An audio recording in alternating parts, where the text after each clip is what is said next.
The 8-minute meeting was already over when I understood that nobody in the room had read the filing. Soren Whitcomb stood by the glass with his sleeves rolled up, talking about velocity, about shedding weight, about a company that moves. He said my function was a break. He said it kindly, the way people are kind right before they take something from you. Across the table, 2 VPs studied their notebooks. The regulatory binder sat between us, closed, my name printed on the spine where the state required it to be. I didn't argue. I slid my badge across the table and watched it stop against his coffee cup. He thought he'd won something. What he'd actually done was unsign the only document keeping Cardinal Hartwell legally allowed to sell a single policy, and there was no name behind mine to catch the fall. My office at Cardinal Hartwell Insurance Group sat on the 34th floor, in the corner where 2 glass walls met over the river, and for 9 years I had treated that view as a kind of clock. When the water went from gray to silver, it was past 7, and I was usually still there. When the office towers across the way started shutting their lights off floor by floor, it was past 9, and I was almost certainly still there, because the work I did never finished. It only paused until the next filing window opened. My name is Mirella Andreescu. For 9 years, I was the director of regulatory filings at Cardinal Hartwell, and, though almost no one in the building understood what it meant, I was also the company's designated compliance officer of record.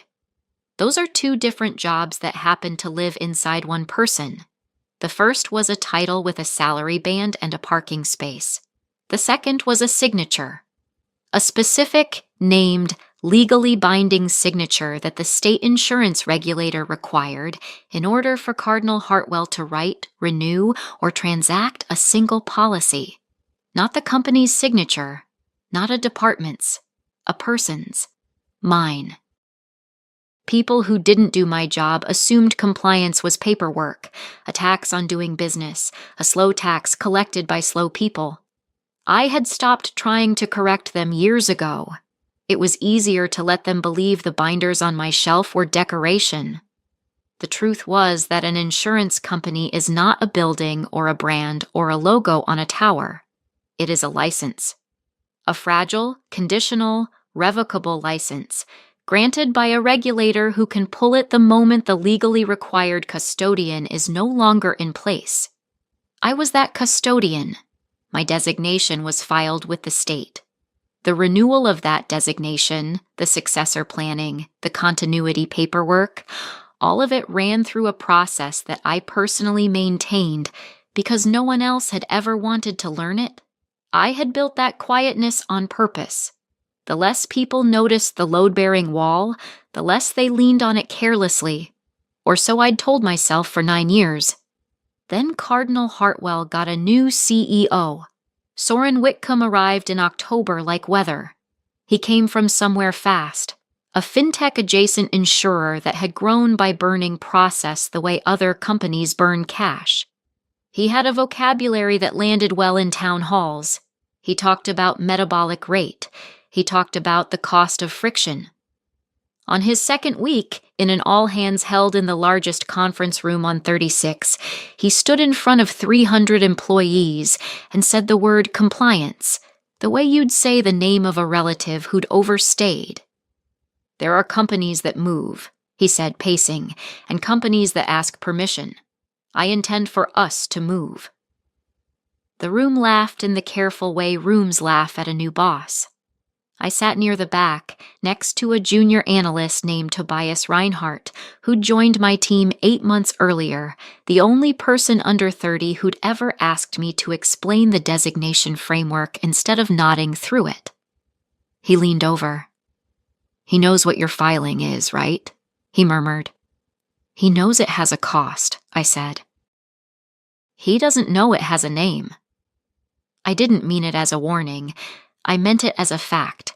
The way you note that a load-bearing wall is inside a room someone wants to renovate. But Tobias looked at me for a second too long, the way people do when they've caught the edge of something larger than the sentence. The first month under Soren was a campaign, though no one called it that. He restructured the executive floor. He pulled the legal function under a new chief transformation officer he'd brought with him, a polished man named Doran Vance, who smiled the way doors close, slowly, completely, with a soft click at the end. Doran's job, as far as I could tell, was to find everything Soren found slow and remove it before Soren had to look at it twice. In November, Doran came to my office for the first time. He didn't sit. He stood at the glass with his hands in his pockets and looked at the river like he was appraising it. "Morella," he said, "help me understand what you actually do." I had answered this question for 9 years, to auditors, to board members, to new hires. I knew how to make it small enough to fit in a hallway and large enough to be true. So I told him. The filings, the renewal calendar, the designation, the fact that the state held a named officer of record and that the company's authority to transact flowed through that name. He nodded along, and at the end he said the thing I would remember later, in a different room, with a different weight. "So, it's a formality," he said. "A box." "It's the box the whole thing sits in," I said. He smiled the closing door smile. "We're going to need that box to take up less room." After he left, I sat for a while and watched the towers across the river go dark, one floor at a time. I wasn't angry. I want to be honest about that, because the version of this story where I was secretly seething the whole time isn't the true one. I was tired in a specific way, the tiredness of being the only person who can see a wall that everyone else has decided is a wall they'd like to remove. That night, I did the only thing the job had ever taught me to do. I made the record clean. I made sure every filing was current, every designation accurate, every continuity document exactly as the state required it to be, with my name where my name legally had to be, and no successor filed behind it, because no one had ever instructed me to train one, and I was not in the business of volunteering the company's safety to men who called it a box. I told myself I was protecting Cardinal Hartwell. Some part of me already knew I was also leaving the door exactly where it was, marked, locked, and waiting for someone to walk into it at speed. The calendar invite arrived on a Thursday at 6:39 a.m. before I'd even left my apartment. It had no agenda. 8 minutes, blocked on Soren's calendar, titled only Quick Sync, Roll.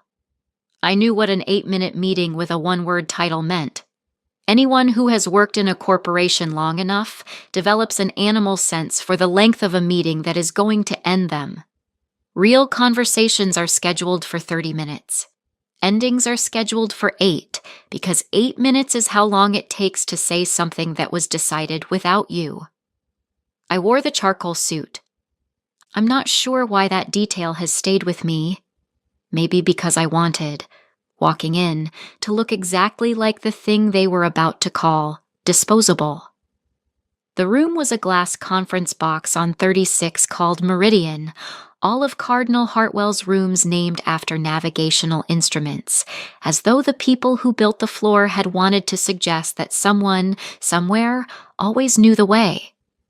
Soren was already standing when I came in, sleeves rolled, energy bright. Doran Vance sat to his right with a single closed folder in front of him.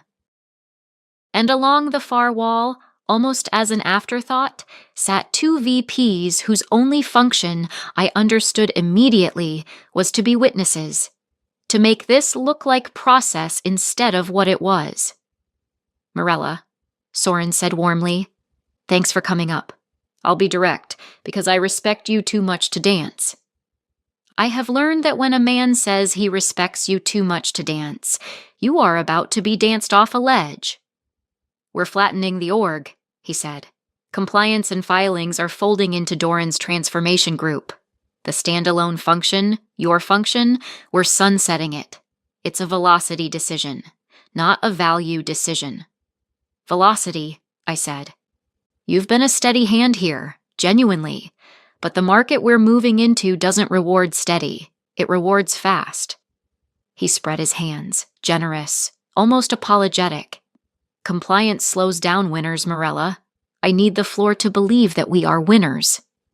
One of the VPs against the wall actually nodded, a small reflexive bob, the nod of a man agreeing with the weather. I want to tell you that I said something sharp. I didn't. I had spent 9 years learning that the loudest thing in any room is usually the cheapest, and that the people who survive corporate executions are the ones who keep their hands still. So I kept my hands still. Who's taking the designation? I asked. A small pause. The first one. The what? Soren said. The designated compliance officer of record, I said. It's a named filing with the state. The company's authority to transact policies flows through it. I'm the name. When my role sunsets, the designation lapses unless a qualified successor has been filed and accepted by the regulator. I let that sit for exactly one breath. Who's the successor? Soren glanced at Doran. Doran opened his folder for the first time, scanned a page, and closed it again with the soft click of the closing door smile. We'll handle the administrative continuity through transformation, Doran said smoothly. It's a formality. We'll file whatever boxes need filing. It's not a box you file, I said. It's a person the regulator qualifies. There's a review process. It takes weeks. Morella. Soren's warmth thinned, just slightly, the way ice thins without yet breaking. I appreciate the diligence. I do. But I think you're describing complexity that exists to justify the role we're sunsetting. We've got this. He smiled. You don't have to carry it anymore. That's the good news. You're free. And there it was. You're free. The thing they say to you when they've decided your value was a burden you'd been generously allowed to set down. Turn in your badge with the floor coordinator on your way out, Doran added, not unkindly, already looking at his phone. We'll process everything else through the standard exit.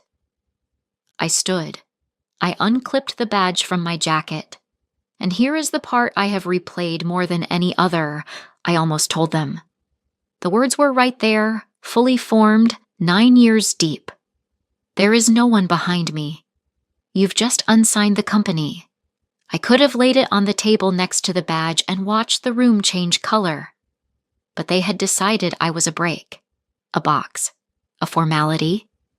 They had been so certain, so warm in their certainty, that telling them would have felt like rescuing 2 men who were sprinting cheerfully toward an open elevator shaft because someone they didn't respect had told them the floor was solid.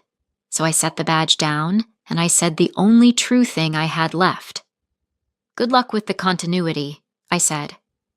I walked out of Meridian and down the long glass corridor past the navigational rooms, past sextant and compass and astrolabe, past the desks of people who looked up and then quickly looked down, the way people do at the sight of someone carrying their own coat at 10 in the morning. Tobias was at his desk near the elevators. He half rose when he saw my face. Morella, it's fine, I said. Stay. Watch what happens. I almost smiled.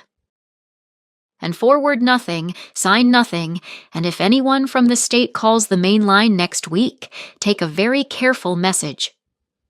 He sat back down slowly, and I saw the understanding land in him, the same understanding I'd seen flicker across his face in the all-hands a month before, the sense of a wall that everyone else had decided wasn't real. Downstairs, the floor coordinator took my badge, gave me a printed checklist, and wished me a good day in the flat voice of someone who does this often. I stepped out onto the street. The river was gray, the way it always was before noon. I had done nothing. That was the entire plan. I would continue, with great discipline, to do absolutely nothing and let the system Soren Whitcomb had called a box do precisely what the law built it to do. Let me stop here for a moment, because this is the part where people usually take a side. If you'd been standing in that glass room when they called my whole job a box, would you have warned them? Or would you have set the badge down, said good luck, and let the door do its work? I genuinely want to know. Tell me in the comments, warn them, or walk away. One word is enough. And if you've ever been the quiet wall someone tried to renovate without asking, go ahead and subscribe, because the next part is where Cardinal Hartwell finds out exactly what my signature was holding up. What happened that Monday is the reason I'm telling you any of this at all. The notification came at 8:11 a.m. on Monday, 4 days after they'd freed me, and it didn't come to me. It came to Cardinal Hartwell's policy administration system, a quiet automated message from the state regulator's licensing portal, and by the time it had been read by the right frightened person, it had already done its work. I learned the exact wording later from Tobias, who had been told to take careful messages and was taking them with the diligence of a man documenting a flood. The message said that the company's authority to bind, issue, and renew insurance policies had been placed in administrative suspension, effective immediately, due to a lapse in its designated compliance officer of record. No qualified successor had been filed. The named officer was no longer affiliated with the licensee. Under the state code, the authority did not transfer, default, or wait. It lapsed. The light didn't dim, it went out. I was at my kitchen table when Tobias texted me a single line. They just realized the renewals won't process. I set the phone down and made another cup of coffee because I had promised myself I would do nothing, and doing nothing turns out to require a surprising amount of discipline when a building 34 floors high is going dark around the thing you used to be. Here is the mechanism. The actual gear that turned, because it matters that you understand it wasn't magic and it wasn't revenge. It was structure. Cardinal Hartwell was in the middle of its largest renewal cycle of the year, a stack of commercial policies worth $93 million in premium, all timed to bind in the same 2-week window. Every one of those renewals had to pass through the policy administration system, and the system, before it could legally bind a single one, checked the company's transaction authority against the state's live licensing record. For 9 years, that check had come back green because my designation sat in that record, current and accepted. The check was so automatic, so invisible, that not one person who'd sat in Meridian on Thursday had ever seen it run. They'd never had to. The wall had always held. When my designation lapsed, the check came back red. And a red check didn't generate a warning or a grace period. It generated a hard stop. $93 million in renewals sat frozen in a queue, unbindable, while the clock on each policy's expiration kept moving, because the underlying coverage on the customer's side was expiring on schedule, regardless of whether Cardinal Hartwell was legally allowed to renew it. I knew this would happen on Thursday afternoon, standing on the street with the Gray River in front of me. I knew it the way you know a dropped glass will hit the floor. I had built none of it as a trap. That's the part Soren would never be able to accept. The suspension wasn't a weapon I'd loaded. It was simply what the law did when the load-bearing name was removed and no one had built anything behind it. I had spent 9 years being the reason the question never came up. They had spent 8 minutes making sure it would. Let me take you back, because you should know how the wall got built, quietly over years, by no one who was paying attention. 3 years earlier, the state had revised its officer designation rules, tightening the continuity requirements. Most of the firm never knew it happened. I knew, because reading regulatory bulletins at 6 in the morning was the unglamorous spine of my job. The new rule meant the designation could no longer be treated as a department function. It had to be a named, qualified individual, and the qualification process for a successor took 6 to 8 weeks of regulator review. I had written a memo about it. I had recommended, in writing, that the company qualify and file a standing successor so the designation could never single point fail. The memo had gone to the legal function. The legal function had been busy. The recommendation had been marked low priority, revisit next cycle, and the next cycle had never come, because next cycles rarely do for the things that aren't on fire. I had raised it twice more over 3 years. Each time, revisit next cycle. I kept the emails. Not as ammunition, I want to be precise, but because keeping the record was the entire shape of who I was. By the time Soren arrived, the company had a single point of failure in its license, documented 3 times, ignored 3 times, and that single point of failure had a charcoal suit and a corner office it was about to be freed from. The first crack in Soren's certainty came, Tobias told me, around 9 that Monday morning. The head of the commercial book, a sharp, anxious man named Aurelio Caron, had walked onto the executive floor without an appointment and asked Doran Vance, in front of 3 people, why none of his renewals were binding. Doran had told him it was a system issue and that IT was on it. Aurelio, who had been writing insurance for 22 years and knew exactly what a transaction authority block looked like because he'd lived through one at another firm, had said, "That's not IT, that's the regulator. Who's our DCO?" And the floor, Tobias said, went very quiet.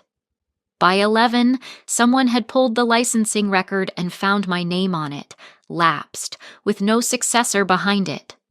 By noon, Doran had called the state portal's helpline and learned what I already knew, that there was no expedited path, that a successor had to be qualified through the full review, that the suspension would hold until that review completed, and that, in the meantime, Cardinal Hartwell could not legally bind a single one of the $93 million in renewals stacking up in its own queue. My phone rang at 12:46 p.m. The screen said Cardinal Hartwell in Maine. I let it go to voicemail, and I poured the rest of the coffee down the sink because I had a feeling I would not be sitting quietly at my kitchen table for very much longer. They asked me to come back on Tuesday morning. Not Soren. Soren didn't make the call. A general counsel I'd worked beside for years, a careful woman named Lyridona Holst, called me herself, and I could hear in her voice the particular flatness of a person who has spent the night reading a statute she should have read 3 years ago. She didn't say, "We need you." She said, "Morella, would you be willing to come in and help us understand our options?" Which is the corporate way of saying the same thing while keeping the word need off the record. I wore the charcoal suit again. I'm not above small ceremonies. They put me in Meridian, the same glass box, but the room was different now, fuller, heavier. Soren was there, and Doran, and Lyridona, and Aurelio Caron from the commercial book, and 2 outside counsel I didn't recognize, and at the far end, on the conference phone, the dry electronic voice of someone from the regulator's licensing division who had agreed to a call, but not to a miracle. The closed binder with my name on the spine was back on the table. Someone had finally opened it. Soren tried to begin the way he began everything, warm, fast, in motion. "Morella, thank you for coming. We've hit a technical snag with the licensing record, and we think you're the fastest path to—" "It's not a snag," I said. I said it quietly, the way you say true things. "It's a suspension. Your authority to transact is gone until the state qualifies a new designated compliance officer. That takes 6 to 8 weeks. There is no expedited path. The person on the phone will confirm that." A pause. Then the dry voice on the speaker said, "That's correct." You could watch it move across Soren's face, the first real understanding that the thing he'd called a box was the box the whole company sat inside, and he had personally carried it out to the curb. "How much is in the queue?" Lyridona asked, though she knew. 93 million in renewals, Aurelio said, before I could. His voice was tight. Binding windows already moving. We've got policies that expire on the customer side Thursday. If we can't bind, those customers go uncovered or they go to a competitor, and they don't come back. I've already had 2 brokers ask me what's going on. By Thursday, it won't be a question. It'll be the market knowing Cardinal Hartwell can't write paper. That last sentence landed in the room like a dropped weight. The market knowing. In insurance, a carrier's authority to transact is its entire reason to exist. A suspension that leaks, and they always leak, doesn't just freeze $93 million. It tells every broker, every competitor, every customer that the lights went out. Coverage in force gets questioned. Ratings agencies start asking. The damage compounds at the speed of a phone tree. Doran made his attempt. He smoothed his tie and put on the closing door smile. Surely there's a way to reinstate the prior designation retroactively. Morella's still qualified. If she simply reaffiliates. She resigned the affiliation when you removed her, the dry voice on the phone said, with the patience of someone reading a code section they've read 1,000 times. Reinstatement of a lapsed designation isn't retroactive. We'd process a new qualification, standard timeline. And if the original designee were reemployed in the role? Liridona asked carefully. Then you'd file a new designation for her, and we'd review it. A pause. We do expedite review when the named individual is already known to us and previously qualified. That can compress the timeline considerably, but the company would need to actually reemploy her in the role with the authority, not as a contractor, not as a box. The dry voice did not editorialize. It didn't have to. The word box hung there, and I watched Soren hear it come back to him from the regulator's own mouth. The room turned slowly to me. This was the moment. I want to describe it honestly, because it wasn't triumphant the way you might imagine. There was no speech. I had spent 9 years learning that the people who win these rooms are not the ones who make a sound. They're the ones who can sit still while everyone else does the math out loud. Soren leaned forward. The warmth was entirely gone now. What was left was a man doing arithmetic he didn't like. Morella, what do you want? To come back. To fix this. I want you to understand what you're asking, I said. 4 days ago you told 300 people that what I did slows down winners. You called it a break. You freed me from it. And the thing you called a break was the only thing keeping $93 million and every policy already in force, legally alive. I let it sit. So no, I'm not coming back to a sunset role you fold into a transformation group. I'm not coming back as a formality you file. Then what? Doran said, and his voice had lost its glide. The designation reports to the board, not to the CEO, I said. Independent function, direct line. It can't be sunset, restructured, or overruled by anyone in this building because the regulator needs to know it can't be. That's not me protecting my chair. That's the structure the state already wants, and you've now learned why. I looked at Liridona, who, I could see, already understood, who had perhaps understood since the moment she opened the statute the night before. Put it in writing. Board reporting compliance function, my designation, restored with regulator expedited review, and a standing qualified successor filed behind me, the one I recommended 3 years ago, 3 times, that this company marked low priority. Aurelio Caron actually exhaled, a small sound of a man watching a rescue arrive. Soren sat very still. He had walked in on Thursday certain he was the fastest thing in the building, and he had just learned that speed, applied to the wrong wall, is only the shortest distance to the floor. And if I say no, he said. It wasn't defiance. It was the last reflex of a man who'd run out of velocity. Then you spend 8 weeks explaining to the board, the ratings agencies, and $93 million of customers why Cardinal Hartwell can't write a policy, I said. And you do it without me. I'll be fine, Soren. I did nothing wrong. That's the strange part of all this. I almost smiled. I did nothing at all. The dry voice on the phone, after a moment, said it would await the company's filing.